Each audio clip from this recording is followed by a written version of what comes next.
नमस्कार मित्रांनो, आपल्या सगळ्यांचं स्वागत आहे आमच्या शेती एक शेती या यूट्यूब चॅनलवरती.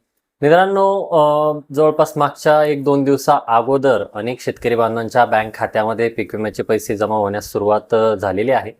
पण ही रक्कम पाहून अनेक शेतकरी बांधव अतिशय चिंतित पडलेले आहेत. कारण खात्यात अतिशय अल्प म्हणजे अतिशय कमी आणि मोजकी रक्कम त्या ठिकाणी आलेली आहे. तुमच्याही मनातही हाच प्रश्न आहे का की हा खरीप 2025चा पीक विमा आहे का?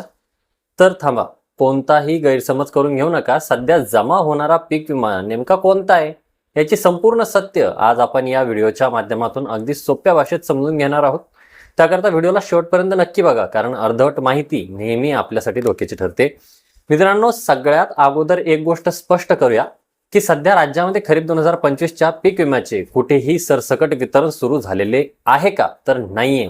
केवळ लातूर जिल्ह्यातील 6 महसूल मंडळांमध्ये सुमारे 3 ते 4 हजार रुपये प्रति हेक्टर या दराने काही अंश पिके विमा वितरित झालेला आहे. मग प्रश्न उरतो की इतर शेतकऱ्यांच्या खात्यात जमा होणारे हे नेमके पैसे कोणते आहेत, नेमके कशाचे आहेत?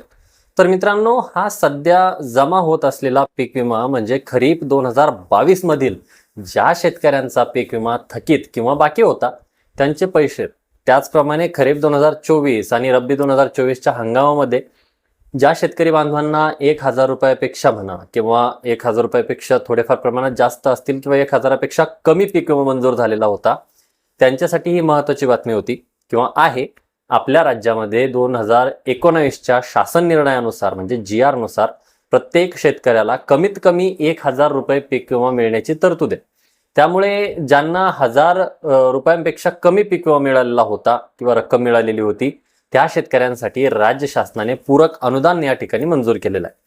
आता हीच पूरक अनुदानाची रक्कम जी आता शेतकरी बांधवांच्या खात्यात जमा होते, वास्तविक पाहता जर आपण बघितलं तर हे पैसे फेब्रुवारी-मार्च महिन्यापासूनच जमा होण्यास सुरुवात झालेली होती. परंतु काही शेतकरी बांधवांच्या बँक खाते जे काही तर ते आधार कार्डशी लिंक नसणे, EKYC कंप्लीट नसणे किंवा आधार सीडिंग नसणे, इतर काही तांत्रिक त्रुटीमुळे ही रक्कम अडकून पडलेली होती. आता त्या तांत्रिक अडचणी दूर करून अखेर हे पैसे शेतकऱ्यांच्या खात्यात वर्ग केले जात आहेत.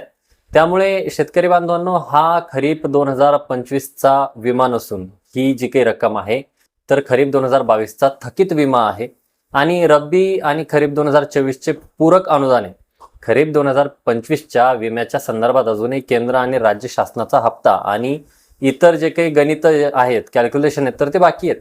त्याच्याबद्दल जसे नवीन अपडेट येतील ते लवकरात लवकर आपण आपल्या चॅनलच्या माध्यमातून सगळ्यात आधी घेऊन येऊयात. मित्रांनो, ही माहिती अत्यंत महत्त्वाची आहे, त्यामुळे तुमच्या इतर शेतकरी मित्रांपर्यंत व्हॉट्सअप ग्रुपवरती हा व्हिडिओ नक्की शेअर करा किंवा इतरही माध्यमातून हा व्हिडिओ शेअर करायला विसरू नका. माहिती आवडली असेल तर व्हिडिओला लाईक करा आणि शेतीविषयक अशाच खऱ्या आणि अचूक माहितीसाठी आपल्या शेती एक शेती चॅनलला नक्की सबस्क्राईब करा. भेटूया अशाच एका नवीन व्हिडिओ सहित, नवीन अपडेट सहित. तोपर्यंत धन्यवाद मित्रांनो.